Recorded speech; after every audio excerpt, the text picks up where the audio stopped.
অপর ব্যক্তি, প্রতিবেশী, অনাত্মীয়, তার সম্পর্কে ইসলাম কি বলেছে? তাকে মর্যাদা দিতে হবে কি হবে না?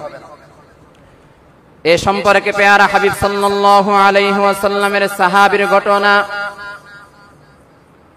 এক সাহাবী মুসলিম এক বোনের ইজ্জত রক্ষা করার জন্য নিজের জীবনকে দিয়ে দিয়েছে। আল্লাহর রাসূলের পরবর্তী জামানার কথা, একজন আল্লাহর বান্দি মুসলমান তিনি বাজারের মধ্যে গিয়েছেন স্বর্ণকার এক ইহুদির দোকানে।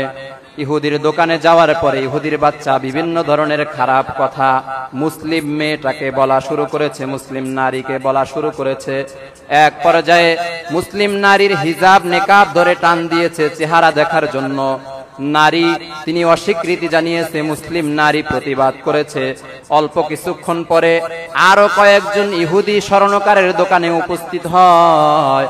উপস্থিত হওয়ার পরে মুসলিম নারীর শরীর থেকে জোর জবরদস্তি কাপড় কেড়ে নিয়েছে। মুসলিম নারী চিৎকার দিয়ে বলেছে, কে আছো মুসলমান, আমাকে বাঁচাও। একজন মুসলমান সাহাবীর কানে আওয়াজ পৌঁছে যায়। সাহাবী ইমানি আলোতে উজ্জীবিত হয়, ইমানি শক্তিতে উজ্জীবিত হয়।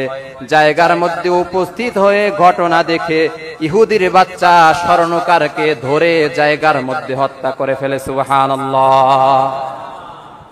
মুসলমান যখন ইহুদির বাচ্চাকে হত্যা করে ফেলে, ইহুদিরাও মুসলমান সাহাবীর উপরে চড়াও হয়। মুসলমান সাহাবীকে ওই জায়গার মধ্যে শহীদ করে দেওয়া হয়। পরবর্তীতে মুসলমানদের পক্ষ থেকে কঠিন ধাওয়া পাল্টা দেওয়া শুরু হয়।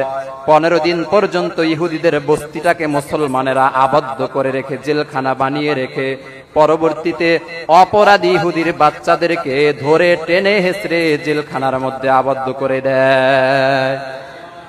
এই ঘটনার দ্বারা স্পষ্ট হয়ে যায়, মুসলিম নারী সে আমার মা হোক, বোন হোক, সন্তান হোক, অথবা পাড়া প্রতিবেশী হোক, মুসলিম যদি হয় সে আমার পরিচয়ে বোন।